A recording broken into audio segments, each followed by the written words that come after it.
கடவுளை வணங்கும் முறைகள். மும்மூர்த்திகளை வணங்கும் போது தலைக்கு மேல் 1 அடி தூரம் உயர்த்தி வணங்க வேண்டும். மற்ற கடவுளுக்கு தலையின் மேல் கைகூப்பி வணங்க வேண்டும். குருவை வணங்கும் போது நெற்றியில் கைகூப்பி வணங்க வேண்டும். அரசர், அதிகாரி, தந்தை இவர்களை வணங்கும் போது வாய்க்கு நேராக கைகூப்பி வணங்க வேண்டும். அந்தணரை வணங்கும் போது மார்பில் கைகூப்பி வணங்க வேண்டும். தாயை வணங்கும் போது வயிற்றில் கைகூப்பி வணங்க வேண்டும். தாய், தந்தை, குரு தெய்வங்களுக்கு மட்டும் அஷ்டாங்க வணக்கம் செலுத்தலாம்.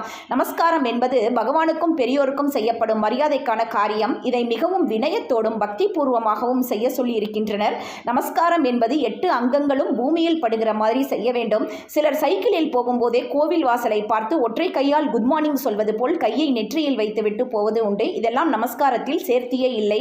ஸ்திரீகள் திருமாங்கல்யம் கீழே தரையில் படக்கூடாது என்பதற்காக மண்டியிட்டு நமஸ்காரம் செய்ய சொல்லியிருக்கிறார்கள்.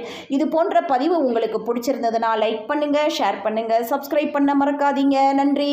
மீதியை நாளைக்கு பார்க்கலாம்.